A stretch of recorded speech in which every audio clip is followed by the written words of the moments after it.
창세기 37장 1절에서부터 11절까지 말씀입니다. 창세기 37장 1절에서 11절까지 말씀 한 절씩 교독하시겠습니다. 야곱이 가나안 땅 곧 그의 아버지가 거류하던 땅에 거주하였으니 야곱의 족보는 이러하니라. 요셉이 17세에 소녀로서 그의 형들과 함께 양을 칠 때 그의 아버지의 아내들 비라와 실바의 아들들과 더불어 함께 있었더니 그가 그들의 잘못을 아버지에게 말하더라.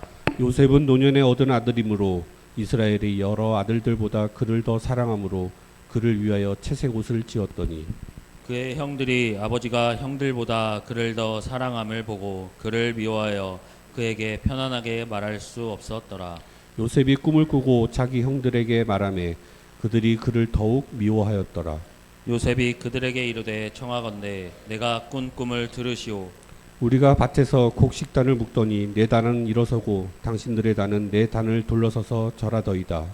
그의 형들이 그에게 이르되 네가 참으로 우리의 왕이 되겠느냐, 참으로 우리를 다스리게 되겠느냐 하고 그의 꿈과 그의 말로 말미암아 그를 더욱 미워하더니 요셉이 다시 꿈을 꾸고 그의 형들에게 말하여 이르되 내가 또 꿈을 꾼즉 해와 달과 11별이 내게 절하더이다 하니라.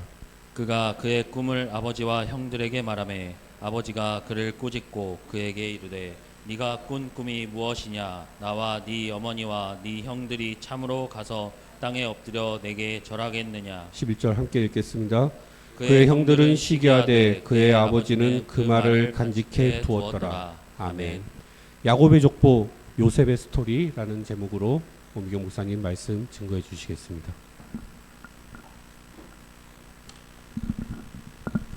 자, 우리 신앙 고백드립니다. 주는 그리스도시요 살아계신 하나님의 아들이십니다. 자, 우리 옆에 분들하고 인사합시다. 언약의 족보 안에 계십니다.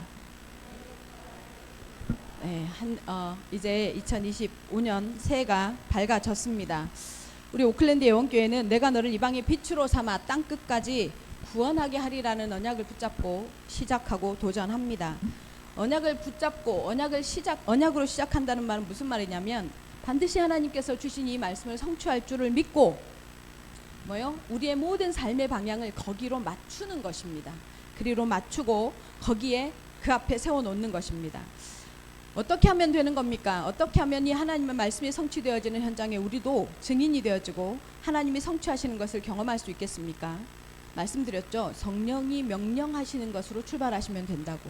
성령의 명령을 들을 수 있기를 바랍니다. 성령의 명령하신 것으로 출발하면 하나님께서는요, 오늘 이 요셉의 내용도 같은 내용입니다. 하나님은요, 이방을 향해서 하나님의 이 언약이 확산되어지기를 원합니다. 그래서 정말로 하나님의 이끄시는 대로 이방을 향해서 복음이 흘러가는 일에 우리 오클랜드 예원교회와 우리 성도들이 쓰임받는 은혜를 누리시기를 예수님의 이름으로 축원합니다.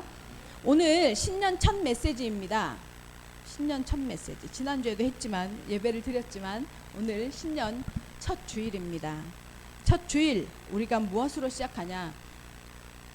다른 메시지로 보통 신년 메시지를 시작하시는 교회들이 있습니다. 근데 제가 이렇게 보니까요, 그냥 쭉 그 강해왔던 순서대로 갈 때 가장 성령인도 받는 것 같아요.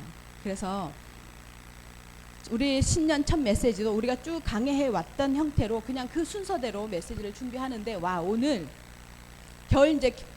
누구의 그 이야기가 시작될까요? 여러분, 누구의 이야기가 시작될까요? 예, 요셉이요. 이 복음운동 하면서 이 안에서 가장 많이 들었던 렘넌트 요셉. 그 요셉의 이야기가 시작이 됩니다. 요셉으로부터 시작이 되는데 재미있는 건요, 요셉의 이야기라고 말하지 않아요. 요셉의 이야기라고 말하지 않고 누구의 족보라고 말하냐면 야곱의 족보래요. 야곱의 족보로 시작하면서, 야곱의 족보라는 말은 무엇을 얘기하느냐? 지난주에는 에서의 족보였죠. 그죠? 야곱의 족보다 이 말은 뭐냐면 언약의 족보다라는 소리예요. 언약의 족보가 시작이 되는 겁니다. 한국인들은요, 이 족보에 대해서 되게 의미를 압니다. 이유를. 그죠? 우리들도 족보에 대해서 들었었고, 한국인들은 특히 족보에 대해서 이 피, 조상, 우리의 조상이 한 자리 했어, 우리 조상이 뭐 영이 정이였어, 뭐 정몽주야, 막 이런 거에 관심이 많잖아요. 오늘 이 이삭은요, 이제 에서의 족보와 다르게 이삭의 족보가 시작이 되는데, 되게 신기한 건요, 족보가 나오면 보통 뭐 해야 돼요? 창세기에 10번의 족보가 나와요. 그 족보가 나오면 뭐가 나와야 돼요? 낳고 낳고 낳고, 아니면 반대로 죽었더라 죽었더라 죽었더라가 나와야 되는데, 바로 족보라 해놓고 뭐라고 나와요? 요셉의 이야기가 나와요. 요셉의 이야기가 굉장히 중요한 의미입니다. 야곱의 족보라고 해놓고 요셉의 이야기가 나오는데요, 이 요셉의 스토리는요, 언제 뭐요? 한 장으로 끝나지 않아요. 지금부터 37장에서부터 50장, 창세기 50장까지 요셉의 이야기를 합니다. 그래놓고 족보라고 해놓고, 야곱의 족보라고 해놓고 뭐라고요? 37장에서부터 50장까지 야곱의 이야기를 한다. 이 무슨 말일까요? 야곱의 스토리는 결국은, 아니, 요셉의 스토리는 결국 누구예요? 야곱의 족보라는 소리예요. 야곱과 연결되어져 있다는 얘기입니다. 그러니까 오늘 이 요셉의 이야기는 단순한 이야기가 사실은 아닙니다. 오늘 이 야곱을 비롯해서 이 요셉의 이야기는 단순한 얘기가 아니라, 하나님께서 야곱을 선택하시고, 자, 2명 중에 하나를 선택한 건 야곱과 에서였어요. 그 전에는 뭐요?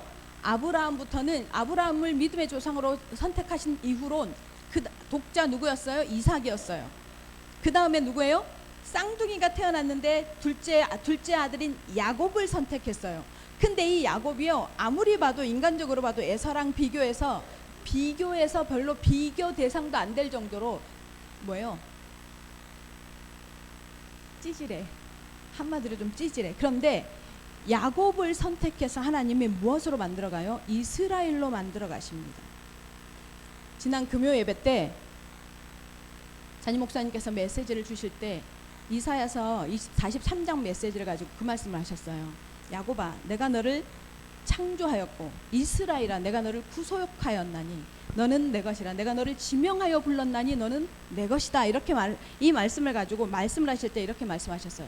창조는 야곱으로 되어졌지만 본 태생은 뭐예요? 이스라엘로 재배합하신 거라고. 배합하는 거라고. 다시 만들어가는 거라고 말씀하셨거든요. 무슨 말이냐?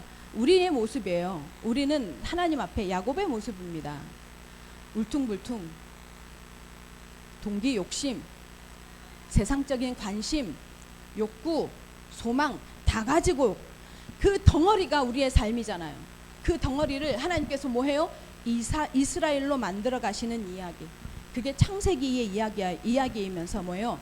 이 이스라엘로 만들어가는 과정을 통해서 무엇을 하시느냐면요, 하나님이 하나님의 나라를 이루게 하십니다. 야곱, 그 부족한 야곱을 선택해서 이스라엘로 만들어 가시면서, 이 만들어 가시는 과정을 통해서 하나님의 나라를 이루고 하시면서, 그 하나님의 나라를 이루는 데 있어서 확장의 대명사, 하나님 나라의 확장의 대명사로 누가 나타나느냐? 다시 말하면 야곱의 족보는 무슨 족보예요? 혈족의 족보가 아니에요. 야곱의 족보가 지금 37장에서부터 요셉의 이야기가 50장까지 가니까 50장으로 끝나는 게 아니에요. 어디까지 가요? 요한계시록까지. 그 다음 출애굽도 야곱의 족보예요. 그리고 그 야곱의 후손들의 삶을 얘기하는 거예요. 구약의 모든 내용들이 야곱의 후손들의 삶에 대한 얘기예요. 야곱의 후손들이 가지고 있는 메시아 대망 사상에 대한 내용이에요. 그래서 이 야곱을 들어서 하나님이 무엇을 설명하냐? 우리의 모습을 설명하는 거예요. 우리의 모습을. 하나님께서 하나님의 백성을 선택하셔서 이스라엘로 만들어 가시는 과정에서 이 언약의 확장을 반드시 원하시는데, 언약의 확장이 뭐예요? 요셉을 어떻게 해요? 요셉을요, 애굽으로 보내요. 요셉을 애굽으로 보내서 뭐 해요? 선교하게 해요. 다시 말하면 세계복음화에 대한 하나님의 열망이 창세기에서부터 들어있는 거예요. 세계복음화에 대한 렘넌트 요셉을 하나님께서 뭐요? 애굽으로 보내서 뭐요? 세계복음화를 완성해가는 그림이 바로 창세기 안에. 사실은 이것이 뭐예요? 하나님의 비전이에요. 성도 여러분, 이것이요 이방의 빛이 되어지는 게요 하나님의 소원이에요. 사실은요 하나님께서는요 하나님의 전체 계획을 어디에다가 담아 놓으셨냐면 바로 야곱을 이스라엘로 변화시켜가는 여기에다가 담아 놓으신 거예요. 그러니까 무슨 말이에요? 창세기가 요셉으로 마무리된다는 말은 무슨 얘기냐? 하나님의 선교로 마무리가 되는 거예요. 창조에서부터 인간의 타락, 그 인간의 타락이 어디에다 정점을 찍어요? 바벨탑에서 정점을 찍어요. 인간의 욕구, 자기, 나의 것, 나의 것, 나의 성공의 정점이 바벨탑에서 찍힙니다. 여기에 대한 하나님의 대안이 뭐예요? 한 사람이에요. 누구요? 아브라함 한 사람을 불러내시면서 하나님이 시작하십니다. 그 하나님의 시작이 처음 불러냈을 때 아브라함과 이삭은 순둥이라. 그런데 뭐예요? 그 언약의 가정에서 태어났다는 야곱은요 세상에 철저하게 길들여진 세상의 욕망, 세상의 욕구, 세상의 복음 안에서 자란 예수를 알고 하나님을 아는 가정에서 자란 렘넌트 야곱은 뭐예요? 세상에 대한 열망이 누구보다도 강했던 사람. 그 모습을 가지고 하나님께서 무엇을 얘기하느냐, 어떻게 변화시켜가느냐, 사건을 들어서 상황을 들어서 문제를 통해서 무엇을 만들어가요? 하나님이 원하시는 사람을 만들어가요. 그 하나님이 원하시는 사람을 만들어가는 과정에 그 야곱의 후손으로 무엇해요? 요셉을 가지고 세상을 향해서 뭐예요? 복음이 확산되어지는. 그래서 오클랜드 예원교회 성도 여러분, 여기에 와서 종교적인 예배를 드리러 와서 앉아 있다면 실패하신 겁니다. 실수하신 겁니다. 그 예배는 앞으로 여러분에게 별로 그렇게 힘이 되지 못할 겁니다. 그런데 오늘 하나님 앞에 요셉을 통해서 야곱의 모습을 통한 야곱의 뭐예요? 이 족보를 통한 요셉의 삶을 통해서 뭐예요? 불모지, 복음의 불모지로 요셉을 옮겨 놓으신 하나님의 이유를 아는 것처럼 이 땅에 여러분을 옮겨 심어 놓은 여러분의 후손을 들어서 하나님이 뭐 하실지 눈치채시기를 예수님의 이름으로 축원합니다. 반드시요 이 소망을 가져야만 하나님의 계획을 알고 하나님이 나와 내 가정과 내 후대에 어떤 시선을 가지고 있는지에 대한 시간표를 알게 됩니다. 그렇지 않죠? 그렇지 않으면요 오클랜드 예원교회의 메시지는 여러분에게 별로 힘이 되지 못할 겁니다. 지금 우리 오클랜드 예원교회에 하나님께서 무슨 메시지를 주셨어요? 반드시 내가 너로 뭐하게요? 이방의 빛을 삼아 땅끝까지 구원하게 하리라는 언약을 주셨단 말이에요. 그래 놓고 우리를 노쇼에서 핸더슨으로 옮겨 놓으셨단 말이에요. 하나님께서는 이 일이 작은 일이고 그냥 우리 공동체에 그냥 목사님이 앞에서 그냥 떠드는 얘기로 들리시면 그렇게 들으셔도 됩니다. 그런데 누군가 한 사람이 반드시 이 말씀을 올해 안에 성취하실 것이라는 언약으로 붙잡는다면 그 사람이 하나님께서 언약 성취의 증인 삼으실 줄로 믿습니다. 반드시 하나님 앞에 우리가 언약 성취의 증인이 되어지는 증거를 소유하시기를 예수님의 이름으로 축원합니다. 첫 번째입니다. 언약 안에 거주하는 야곱입니다. 1절 다 같이 함께 읽겠습니다. 시작. 야곱이 가나안 땅 곧 그의 아버지가 거류하던 땅에 거주하였으니. 아멘. 가나안 땅 그의 아버지가 뭐 했다고요? 거류했다고요. 거류라는 말과 거주라는 말이 같을까요? 다를까요? 거류, 거주 어떤 차이가 있을까? 거류는 뭘까요? 거류 나그네적 개념이에요. 거류라는 말은 나그네적 개념이에요. 왜 항상 이 나라에 살면서도 언젠가는 한국으로 돌아가야 겁이 타면 뭔가 무슨 일이 터지면 한국 가고 싶은 한국으로 돌아가고자 하는 마음이 나그네 의식이에요. 근데 이삭이 죽자마자 에서가 떠나면서 야곱은 무슨 결정을 하느냐? 거주하겠다고 결정을 해요. 가나안 땅에 거주합니다. 무슨 말이냐면 정착하는 거예요. 원주민이 되겠다는 거예요. 다시 말하면 본격적으로 이 땅에 뭐요? 이 땅에 정착민으로서 원주민으로서 들어가서 살겠다는 거예요. 하나님 편에서 보면 하나님의 성실하심으로 사실은 야곱을 바다나람에서 이끌어 오시면서 처음부터 베델로 올라가라 했는데 베델로 올라가야 할 이유를 알지 못해 야곱이. 그런데 뭐요? 디나 사건을 통해서 베델로 올라가게 됩니다. 그러면서 뭐요? 하나님의 이제 약속이 성취되어져 가는 과정이 우리의 눈에는 보여요. 그리고요, 야곱도 눈치챕니다. 본문에 보면요, 야곱이 눈치를 챕니다. 자, 2절 같이 읽겠습니다. 2절 다 같이 시작. 야곱의 족보는 이러하니라. 요셉이 17세의 소년으로서 그의 형들과 함께 양을 칠 때 그의 아버지의 아내들 비라와 실바의 아들들과 더불어 함께 있었더니 그가 그들의 잘못을 아버지에게 말하더라. 아멘. 야곱의 족보라고 나오는데 지난주에 우리 에서의 족보였죠. 에서의 족보였는데 에서의 족보 특징이 뭐였어요? 태어나느니 막 걸핏하면 왕이라. 막 걸핏하면 뭐예요? 요즘 말로 뭐예요? 요즘 말로 기업 총수라 막. 뿐만 아니야 막. 안 되는 게 족장이야. 한 지역에 막 뭐예요? 도지사 막 한국 표현으로 하면 막 시장 막 이런 역할을 하는 거예요. 그러니까 무슨 너무 잘 되는 거야. 거기다가 뭐예요? 왜 떠났어요, 에서가? 왜 떠났어요? 너무 부유해서 같이 거할 수 없어 그 땅에서. 그렇게 느끼고 뭐 할 거예요? 떠난 거예요. 자, 그런데 아예 에서가요 잘 되니까 뭐예요? 축복 받으니까 떠난단 말이에요. 떠나는 사건에서 세상적으로 그럼 이 상황에서 보면은 에서의 축복이 에서의 자녀의 축복이 하나님이 기뻐하시는 축복이겠습니까? 그러시겠습니까? 여러분, 세상적으로 잘 되고 잘 나가서 그게 너무 바빠서 이 예배를 드릴 수 없는 게 정말 축복이겠습니까? 그런 자녀가 되기를 바라십니까? 저는 그런 자녀가 되지 않기를 기도합니다. 우리의 후대가. 약속의 장소를 너무 잘 되니까 떠났어요. 형통과 번영이 하나님을 기쁘시게 하는 게 아니라 하나님을 떠나는, 약속의 장소를 떠나는 상황이 되어졌단 말이에요. 이런 사람 또 한 사람 있잖아요. 누구요? 아브라함과 롯이 갈라질 때도 어떻게 해요? 롯이 뭐요? 서로 너무 자꾸만 잘 되니까, 부요해지니까 아브라함이 얘기하죠. 네가 좌하면 내가 우하고 하면서 서로 떠나자 하니까 롯이 어디를 선택해요?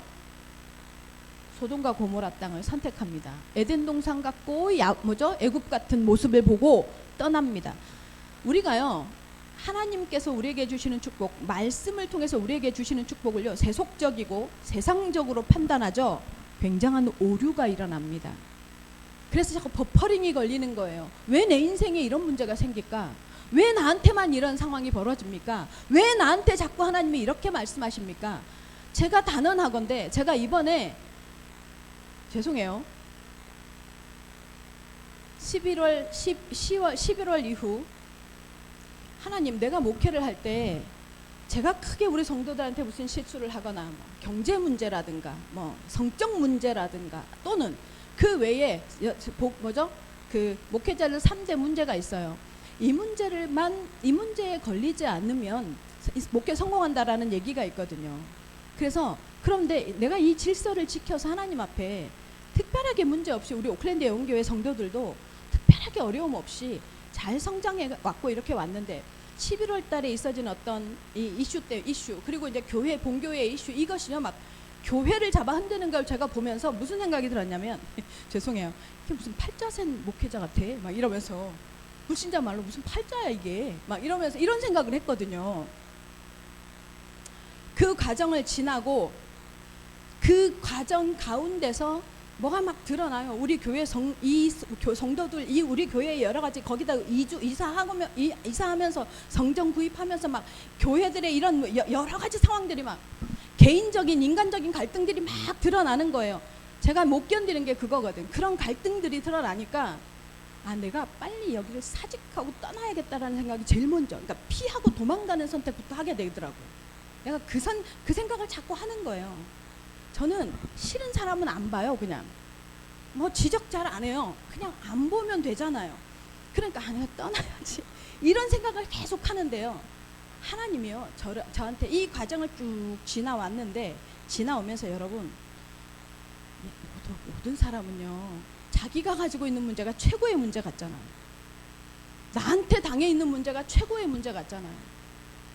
김진수 집사는 계속해서 병원에 들락거리지, 몇 주일씩 입원해 있지 막. 그러니까 이거는 나한테 하지 말라는 사인 같아 보여요.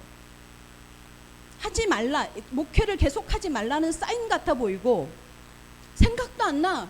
그다음 지금 내가 연말이 되고 있는데, 연초가 되고 있는데 뭘 시행하고 진행해야 할지 생각도 안 나요. 여러분, 불신앙 또는 내 마음의 근심에 사로잡히잖아요. 염려에 사로잡히면요 뇌가 정지해요. 왜 사람들이요 오류, 잘못된 판단을 하느냐면, 정상적으로 살아가는 중에도 왜 잘못된 판단을 하고 잘못된 얘기를 하고 실수를 하느냐면요, 어느 순간 걱정, 짜증, 신경질 이런 거에 딱 잡히잖아요. 그릇된 행동인 줄 모르고 튕겨 나와요, 행동이. 제가 그러더라고요. 지금 연말이 되고 있는데 뭘 해야 할지, 뭘 지시하고 뭘 챙겨야, 추스려야 할지 생각이 안 나요. 연초가 되고 있는데, 보세요. 오늘 사실은 주보에 그거 나가야 돼요. 직분자 다 정리해가지고 우리 이현상 집사랑 막 이래 주고받고 막 이렇게 얘기하고 다 만들어 놓고, 결정적으로 내가 이현상 집사한테 안 보냈어. 주보에 이렇게 삽입해 해놓고 안 보냈어. 나는 내가 분명히 보냈다고 우겼네 또. 이현상 집사 증거를 확 들이대. 안 보냈어요. 안 생각나고요, 떠오르지가 않아요. 그래서 행동을 그렇게 하는 거예요. 제가 이걸 보면서 미쳤구나. 이 과정을 지나오는데요, 지금 저도 지나고 있습니다. 여러분 개인과 여러분 가정에 아마 저 비슷하게요, 여러분을 흔드는 여러 상황들이 아마 진행 중에 있을 수도 있습니다. 그때 기억하십시오. 다른 건 잘 못하겠지만, 다른 건 아직 판단이 잘 안 서겠지만, 제가 우리 누구한테 얘기했어요. 지금은 판단하지 마라.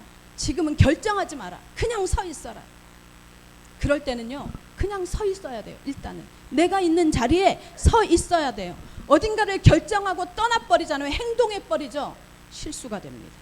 근데 그 실수가 굉장히 무서운 결과로 돌아올 수가 있어요. 우리가 하나님의 말씀을 대할 때, 하나님이 우리한테 올 때, 뭔가 문제를 허락하실 때요, 이걸 하나님의 절대 주권이라고 믿지 않고 인정하지 않으면 제일 먼저 터져 나오는 게 사람에 대한 원망이거든. 사람에 대한 불신이거든. 아닙니다. 하나님의 절대 주권입니다. 그리고 하나님께서 우리에게 성경을 통해서 알려주시는 건 뭐예요? 예수 믿으면 무조건 복받아, 그 세속적인 복받아, 세상적인 충족을 이루어 라고 말한 적이 없습니다. 그걸 알아차린 야곱이 누구의 땅에요? 이삭이 거류하던 땅에 정착합니다. 이제 거주민이 됩니다. 자, 그런데 거기에서 시작하는데 갑자기 요셉이 튀어나오죠. 2절에 바로 요셉이 튀어나와요. 뭐라고요? 요셉이 2절에 보니까요, 그가 그들의 형들의 잘못을 아버지에게 말한단 말이에요. 자, 있죠. 성경이 얼마나 재밌냐면요, 요셉이 얼마나 영웅이에요. 우리한테 신앙의 영웅이죠. 신앙의 영웅이고, 요셉은요 우리가 본받고 싶고, 우리 자녀들이 요셉이요 딱 돼서 총리 됐으면 좋겠잖아요. 거쳐온 삶이 아니라, 그죠? 그런데요 요셉이 얼마나 찌질한지 보실래요? 원어에 요셉이 형들의 행동거지를 험담했다라는 의미로 뭐예요? 아버지에게 그들의 잘못을 말했다고 말해요. 원어 그대로는 이렇게 말해요. 자기 마음과, 그러니까 단순히 팩트만 전달한 게 아니라 자기 마음과 무시하는 마음. 빌하와 실바의 종들이잖아요. 아들들이잖아요. 종들의 아들들이니까요. 자기는 누구예요? 아버지로부터 가장 사랑받던 여자의 아들이라, 요셉이. 그러니까요 형들인데 무시해요. 거기에 포함되어 있어요. 원어의 뜻에 무시하고요. 그리고 뭐요? 깔보고요. 그렇게 행동해요. 자기 감정을 섞어서 아버지가 이뻐하니까 이뻐한 거에 그대로 반응해요. 그렇게 행동했어요. 성경은요, 영웅을 영웅으로 만들어주 가만히 놔두지 않아요. 성경은요, 그 어떤 사람을요 거룩한 방향으로, 성인의 방향으로 만들어가 주지 않아요. 그냥 그대로, 팩트 그대로. 자, 그런데 왜 요셉이 이렇게 하느냐? 3절 읽겠습니다. 3절 시작.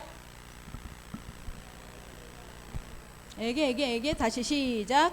요셉은 노년에 얻은 아들이므로 이스라엘이 여러 아들들보다 그를 더 사랑함으로 그를 위하여 채색 옷을 지었더니. 편애가 아멘. 사건을 만듭니다. 형들이 근데요, 이 편애가요, 그냥 읽기에는 이 편애가 아버지가 12명의 아들이 있는데 어떻게 11번째 아들만 사랑해? 그게 사건이잖아요. 형들 입장에서 보면 너무 짜증날 일이에요. 자, 그런데요, 여러분이 요셉인 거 아세요? 하나님의 사랑이 언제 공평합니까? 하나님의 사랑이 어디 공의롭습니까? 하나님의 사랑이 언제 모든 세상을 향해서 다 공평합니까?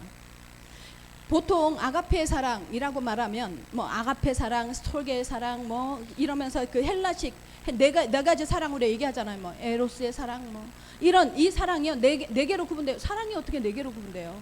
얼마나 복합적인데. 얼마나 복합적이에요. 그 네 개로 구분하는 게 헬라식 사고예요. 그리스 헬라식 사고 방식이거든. 근데 하나님의 사랑은 그러지 않아요. 하나님의 사랑은 하나님의 사랑을 말할 때, 아가페 사랑으로 말할 때는요, 하나님은 철저하게 불공평합니다. 나를 향한 하나님의 사랑은 불공평합니다. 공평하지 않습니다. 하나님의 사랑은 독선적입니다. 하나님의 사랑은 질투 가득합니다. 그래서요, 하나님 자신만 보지 않으면 질투하십니다.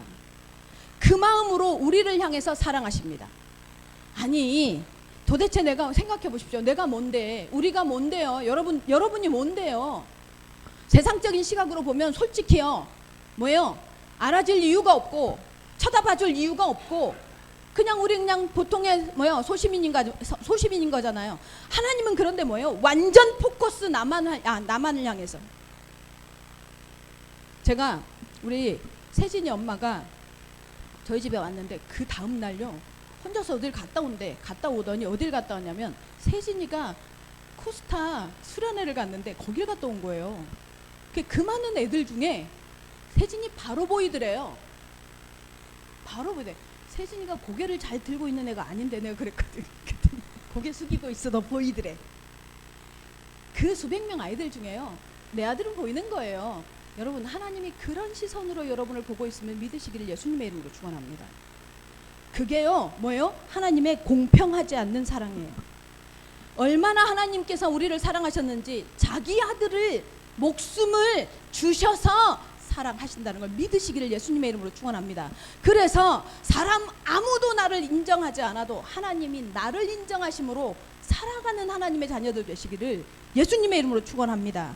그래서요, 이 사랑이 어떻게 표현되어지느냐, 야곱이 요셉을 향한 사랑이 어떻게 표현되어지느냐, 무슨 근거냐, 채색 옷을 지어 입혀요. 근데 우리 옛날에 어렸을 때는 색동옷이라 그랬어요. 채색 옷을 지어 입히는데 이 채색 옷의 의미가 뭐냐? 예전에는요, 자꾸만 이거를 연구하고 또 이렇게 원어를 찾아보면서 자꾸만 알게 되는 게 뭐냐면, 우리는 그렇게 생각하잖아요. 그냥 사랑했는가 보다. 라헬의 아들이니까 사랑했나 보다 생각했잖아요. 그게 아니에요. 근거가 나와요.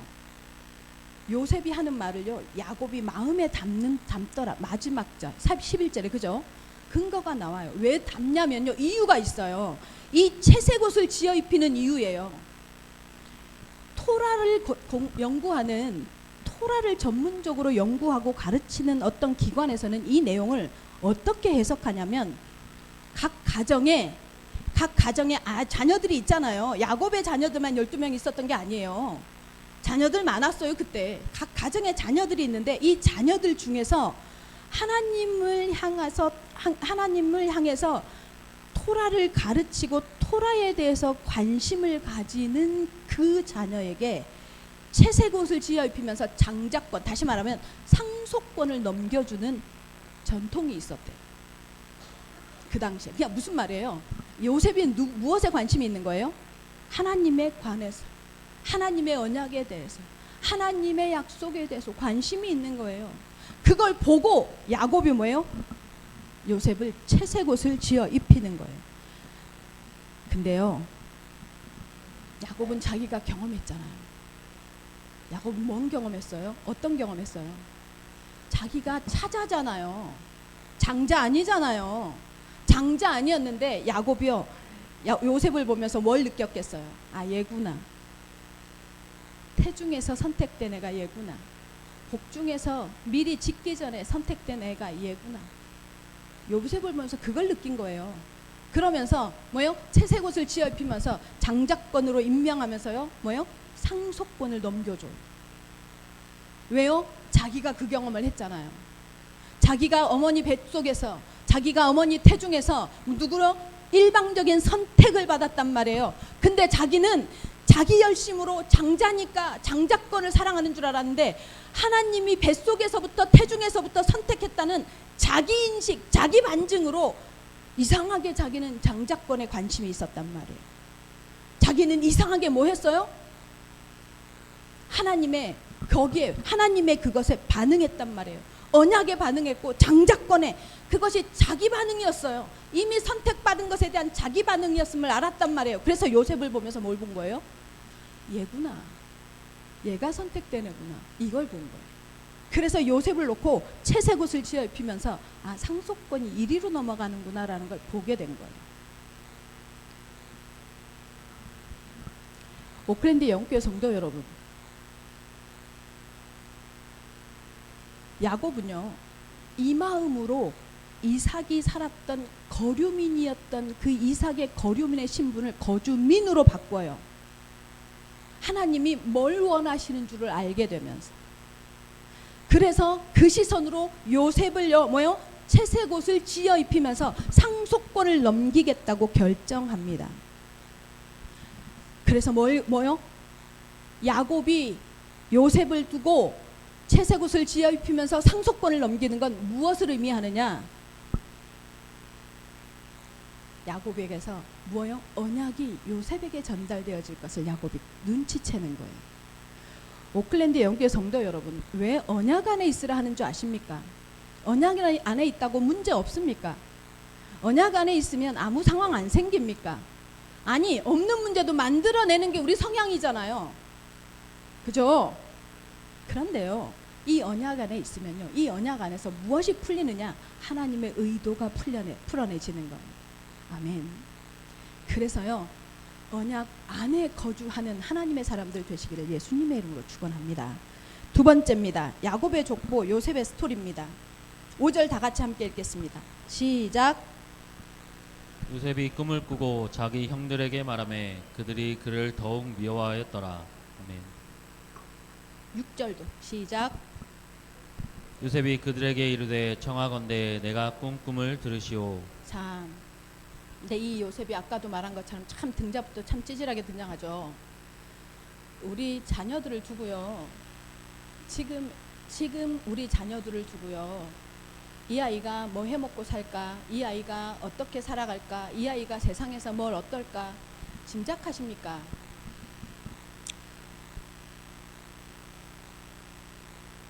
AI 시대에 로봇하고 경쟁하는 삶을 살게 되는 우리의 후대들은요, 그렇게 특출나지지 못할 겁니다. 사실은 그냥 정말 밥벌이하고 밥벌이해서 먹고 살면 대단히 잘하는 상황이 될 거예요. 그런데요, 여러분, 우리의 후대가요, 기도하게 합니까? 사건이, 상황이 벌어져서 아니면 어떤 문제 속에서, 어떤 어려움 속에서, 환경 속에서 그 아이가요, 기도를 받아내는 아이가 됩니까?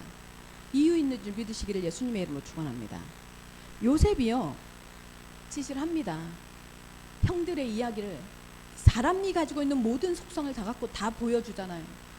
종의 자녀들이라고 형들인데 무시하고 간음하고. 제가 개인적으로요, 굉장히 싫어하는 게 있어요. 사람 이렇게 편가르는 거, 그리고 사람요 등수 매겨서 좀 무시하는 사람 있죠. 굉장히 싫어합니다. 그런 사람은 제가 맞서 싸웁니다. 무언으로 싸우든 말로 싸우든 싸웁니다. 근데요, 요셉이요 그 속성을 다 갖고 있어요. 자, 그 다 갖고 있는 이 요셉이 그런데 토라에는 관심이 있어요. 그래서 채색 옷을 지어 입혔더니 이 요셉이요 뭐라고 말합니까? 내가 꿈을 꾸었는데 한번 들어보실라우? 아니, 형들하고 다른 때는 말도 안 섞었어요. 말도 안 섞어. 그런데 자기가 꿈꾸고 나서는 들으래요. 근데 자기도 알지 못해 이 꿈의 의미를. 그러면서 7절 봅니다. 우리가 밭에서 곡식단을 묶었더니 내 단은 일어서고 당신들의 단은 내 단을 둘러서 절하더이다. 지금요 아슬아슬해. 관계가 만사가 지금 아슬아슬해. 요셉만 지금 채색옷 지어 입히는 아버지의 편애가 드러나기 시작하면서 만사가 아슬아슬한데요, 아주 그냥 거기다 빌어먹게, 진짜 빌어먹을 소리를 합니다. 아주 기름을 갖다 부어요. 뭐라고요? 형들 입장에서 이 얘기 들으면요 열받죠. 그러니까 형들이 바로 받아칩니다. 8절 봅니다.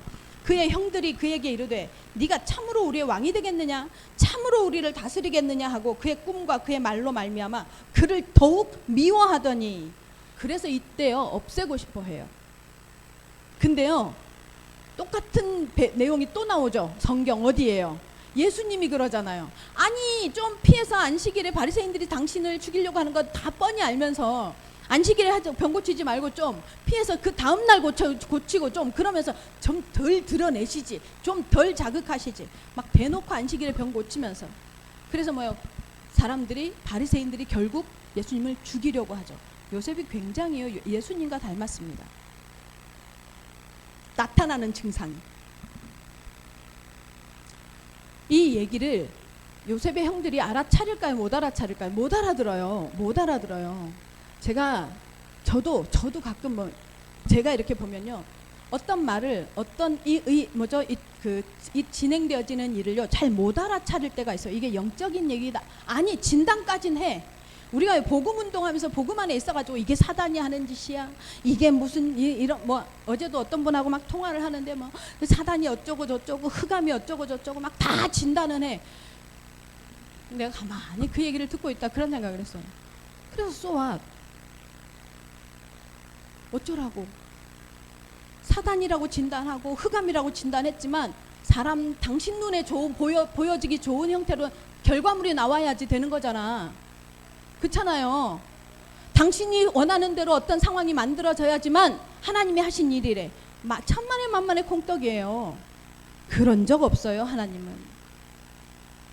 결국요 이 형들은요 이것 때문에 요셉을 팝니다. 알죠? 요셉을 팔아먹습니다.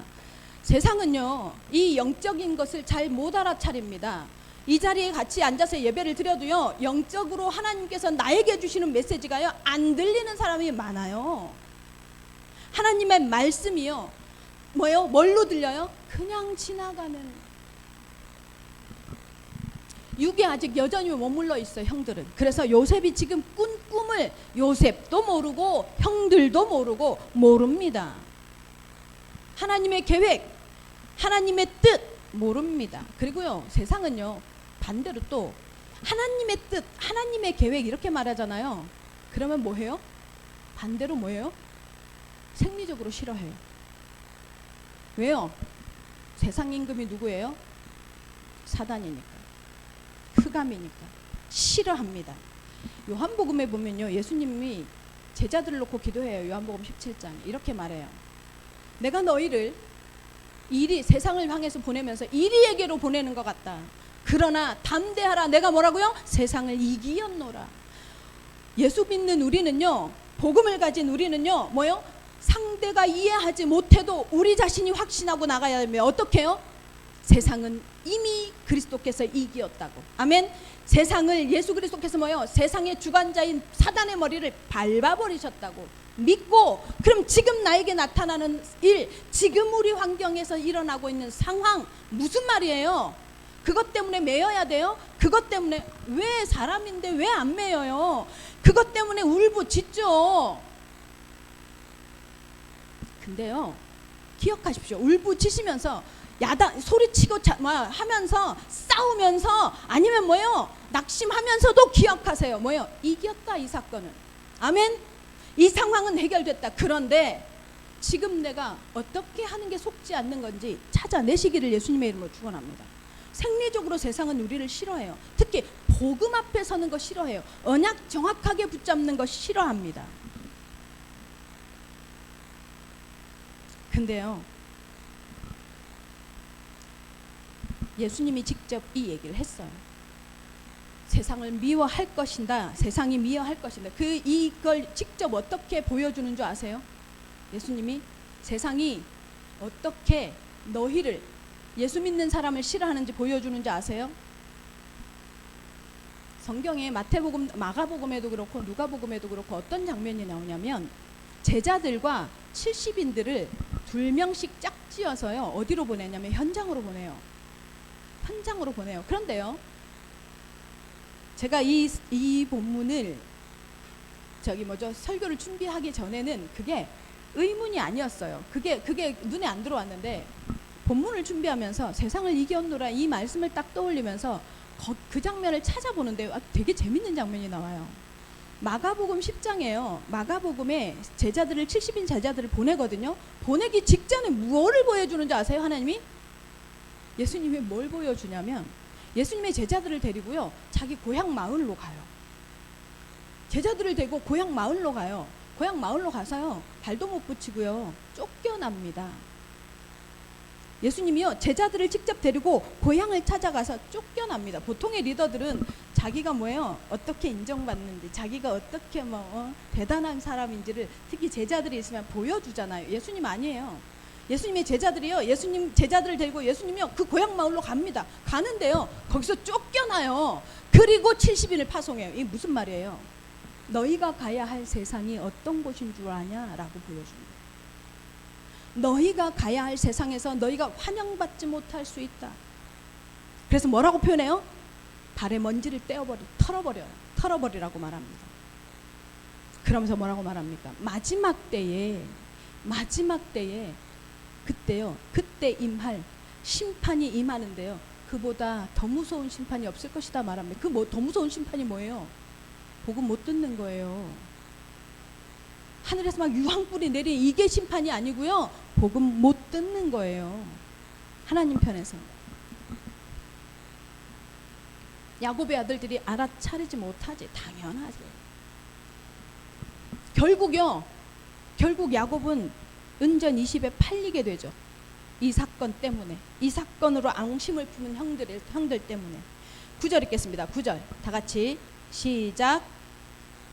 요셉이 다시 꿈을 꾸고 그의 형들에게 말하여 이르되 내가 또 꿈을 꾼즉 해와 달과 11별이 내게 절하더이다 하니라. 자, 아멘. 두 번째 꿈을 꾸는데, 두 번째 꿈을 꿨다는 건 무슨 말이냐면 하나님께서 요셉의 인생을 붙잡고 뭔가를 하시겠다는 확증을 얘기해요. 2번 꿈을 꾸죠. 바로도 그러잖아요. 2번 확증을 합니다. 그때 그러니까 자 10절 다 같이 시작. 그가 그의 꿈을 다시 시작. 그가 그의 꿈을 아버지와 형들에게 말하매 아버지가 그를 꾸짖고 그에게 이르되 네가 꾼 꿈이 무엇이냐? 나와 내 어머니와 내 형들이 참으로 가서 땅에 엎드려 내게 절하겠느냐? 여기에서 네. 되게 재밌는 거 하나 보이지 않아요? 뭐가 보여요? 재밌는 거 하나 보이지 않아요? 야곱이 야단을 치면서, 야곱이요 요셉에게 야단을 치면서 꿈을 해석해 버려요. 뭐라고 해서? 해와 달을 엄마 아빠라고, 그죠?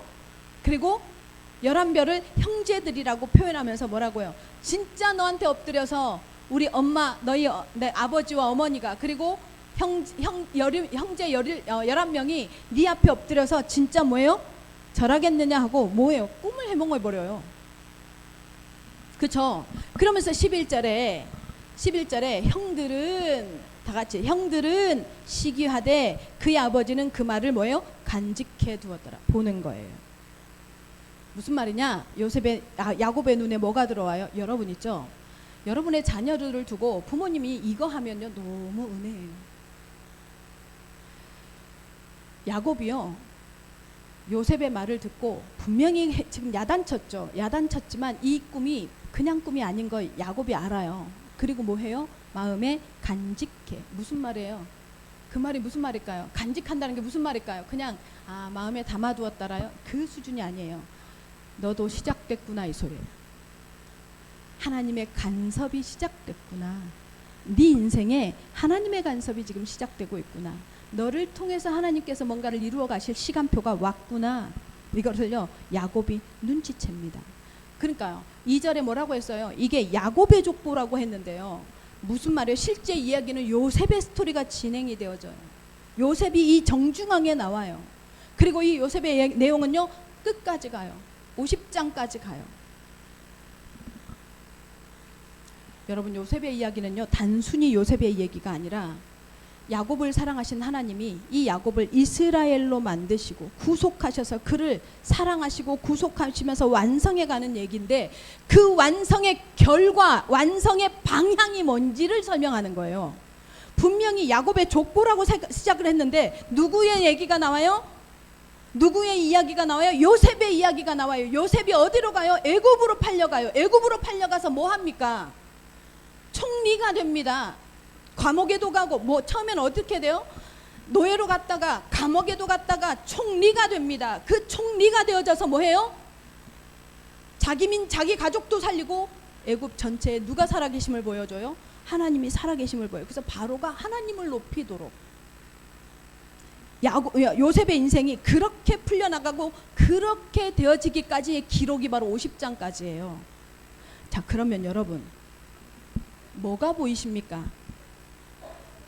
그리스도 붙잡고 그리스도 내 그리스도 그리스도 운동 그리스도가 어쩌고 저쩌고 그리스도 하면서 뭐예요? 오직 내 안에 갇혀있는 그게 정말로 그리스도 운동입니까? 그게 진짜 하나님의 말씀하시는 복음 운동입니까? 아닙니다. 하나님은요 야곱의 가장 사랑했던 자녀 요셉을 확 떼서 어디로 보내요? 애굽으로 확 밀어냅니다. 분리시킵니다. 확 떼서 확 분리시킵니다. 그래서 어떻게 해요? 현장 속에 불모지, 복음의 불모지 속에 확 집어넣습니다. 그 가운데서 요셉이 뭐 하게 해요? 살아남게 합니다. 거기에서 뭐라고 해요? 함께 하시는 그 증거를 보여주면서 오클랜드 예원교회 성도 여러분, 우리에게요 하나님께서 우리를 한국에서 뿌리채 뽑아서 이 땅에 심어 놓으신 게 요셉을 심어 놓으신 것 같은 개념이 좀 있습니다. 그 마음을 가지고 지금 이제 2024 우리도 마찬가지잖아요. 저 현장에서 이 현장으로 왔어요. 2025년 하나님께서는 뭐예요? 이방의 빛을 삼아서 땅끝까지 구원하게 하는 일에 우리를 사용하겠다고, 요셉처럼 사용하겠다고 오늘 말씀을 통해서 우리에게 선언하고 있음을 믿으시기를 예수님의 이름으로 축원합니다. 하나님은요 착하고 바르고 거룩한 척하고 예의 바른 척하고 그런 그리스도인을 원하지 않습니다. 그렇지 않습니다. 하나님이 원하시는 건 뭡니까? 하나님의 소원은 선교입니다. 죄송합니다. 하나님의 선교, 복음은 소원은요 복음 운동입니다. 하나님의 소원은 뭐요? 렘넌트가 무장된 렘넌트가 복음으로 무장된 복음의 문화를 몸에 체득한 렘넌트가 어떤 현장으로 가길 원해요? 세상 현장 속에 복음의 불모지 속에 가길 원하시는 줄을 믿으시기를 예수님의 이름으로 축원합니다. 이것이 믿어지고 이것이 보여져야만 신앙생활이 바르게 하는 것입니다. 무엇이어서 어떤 형태로 되어져 있어서 우리끼리 뭔가가 아니요.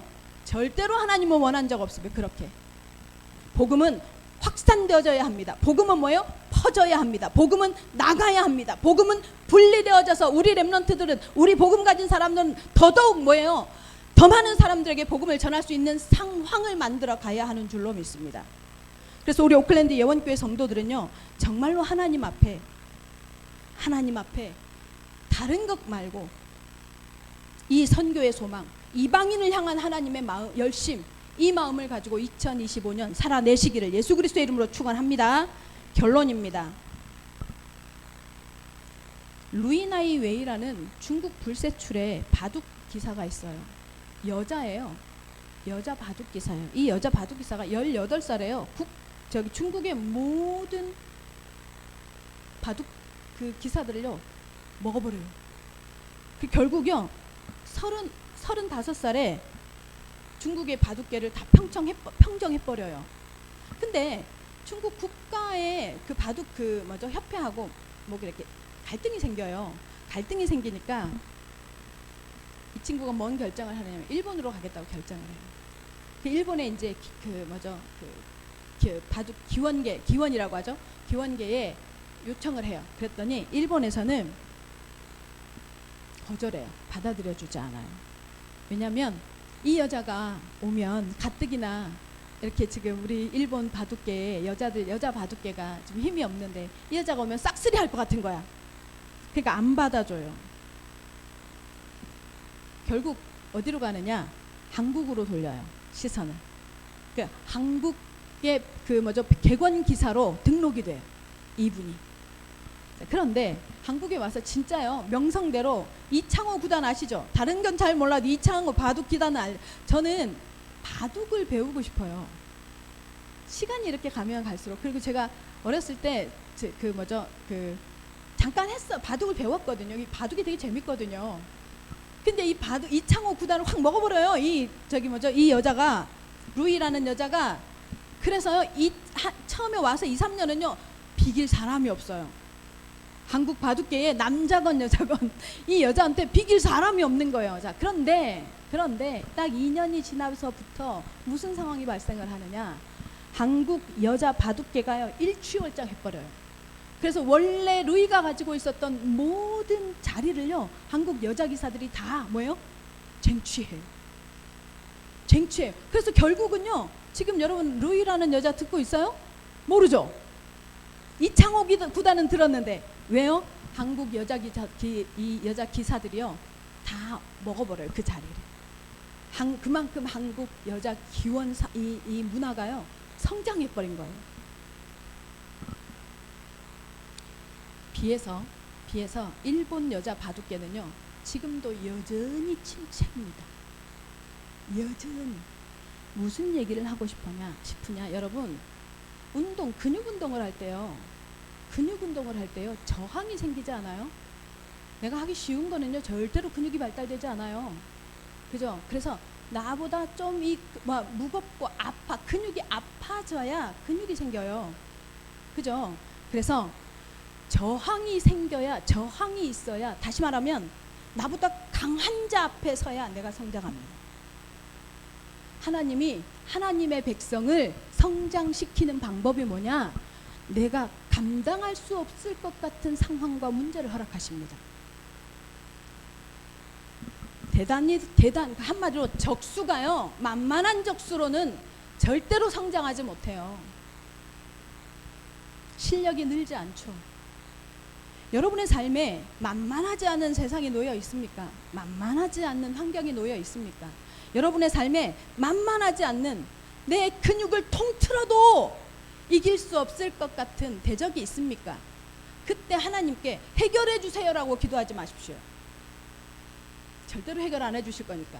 그럼 이제 무응답이라고 하면 머리 박고 막 하지 마시고 이유가 뭡니까? 라고 물으십시오. 하나님, 이 상황이 이유가 뭡니까? 오랫동안 신앙생활을 같이 하기도 했고 우리 이 전도운동하는 이 단체 내에서 모든 세계적인 그 행사의 기획자이면서 그 행사를 기억했던 친구가 있었어요. 저보다 한 6살? 6살? 아니구나. 한 6살 정도? 5살 정도가 어린 친구인데 그 친구가 12월 31일 날 하늘나라로 갔어요. 암에 걸려서 결혼도 안 한 미혼이었는데 하늘나라로 갔습니다. 근데 이 친구가 마지막 했던 말이 두 가지. 하나는 말할 수 있을 때 나 누워서라도 예배 드리고 싶다. 나 예배당에 데려다 달라고. 그래서 눕혀서 차에 눕혀서 교회 버스가 병원 앞에 가서 눕혀서 병원에 교회에 데리고 와서 예배를 드렸어요. 그리고 마지막 하나는 천국에 날 기다리고 있는 게 너무 행복하다고. 천국이 나를 기다리고 있어서 너무 행복하다고. 내가 하나님이 만약에 나를 여기에 더 생명을 연장시켜 주셨었다면 나는 아마 이 암과 싸우면서 내가 만난 하나님을 간증할 수 있었을 거라고. 내가 그 기회는 없지만 반드시 하나님은 나와 내 가족을 천국에서 만날 수 있도록 인도하실 거라는 유언처럼 남기고 갔습니다. 죽을 것 같은 문제가 앞에 있을 겁니다. 제게도요, 나에게 당한 것이 죽음 같았어요. 그런데 하나님께서요, 그 가운데서 저한테 정확한 방향을 보게 하셨어요. 나 여기 왜 왔지? 나 여기, 제가 그래서 아파하고 마음 상해하지 않기로 했어요. 나 여기 진짜 선교하러 왔잖아. 그러면 이방을 향해서, 다민족을 향해서 가는 게 정상이다. 그리고 그 문이 열려야 한다. 오클랜드 예원교회 성도 여러분, 2025년 아마 쉽지 않을 겁니다. 녹록하지 않을 겁니다. 일본의 어떤 만화 작가는 2025년 7월에 일본에 대재앙이 일어나서 일본이 물속에 가라앉을 거라고 예언을 했답니다. 근데 이 작가가요, 코로나도 예언했고 또 옛날에 2011년에 일어났던 일본 대재앙도 예언했는데 그게 그대로 맞았대요. 그래서 세계 대재앙이 올 거라고 얘기를 한다고 합니다. 그것을 믿어서가 아니라 지금 우리가 경험해보니 경제도 나아지지 않고 녹록하지 않을 겁니다. 자, 그러나 어려움 중에, 환경의 상황, 문제 중에 우리는요, 분명히 하나님의 손을 또 경험할 겁니다. 우리는 또 분명히 하나님의 얼굴을 대면할 줄로 믿습니다. 2025년 어려움이 하나님의 얼굴이 드러나는, 하나님의 손이 보이는 통로가 되는 것을 체험할 줄로 믿습니다. 우리는 그리고 하나님 앞에 설 겁니다. 그래서 하나님은요, 반드시 우리를 통해서 주신 언약처럼 이방의 빛을 삼고 땅끝까지, 땅끝이 어디예요? 복음 알지 못하는 자에게 복음 말하는 구원의 대열 속에서 우리가 다시 또 새해를 맞이하게 될 줄로 믿습니다. 이제 새해 첫날인데요, 오클랜드 예원교회 성도 여러분, 눈앞에 있는 현실 보지 마시고, 눈앞에 있는 현실, 물론 안 볼 수 없지만 거기에 속아도 돼요. 괜찮아요. 울어도 되고요, 울부짖어도 되고요, 소리 질러도 되고요. 제가 한 2개월요, 한 밤마다 울어보니까 얼굴이 퉁퉁 보여요, 자꾸. 근데요, 그 과정을 지나오고 나니까 보여요. 하나님의 얼굴이 보이고 하나님의 일하심이 보이고, 그리고요, 사람의 행동 여부에, 말 여부에 다시 흔들리지 않는 상태가 되어집니다. 그거 만들고 있음을 믿으시기를 예수님의 이름으로 축원합니다.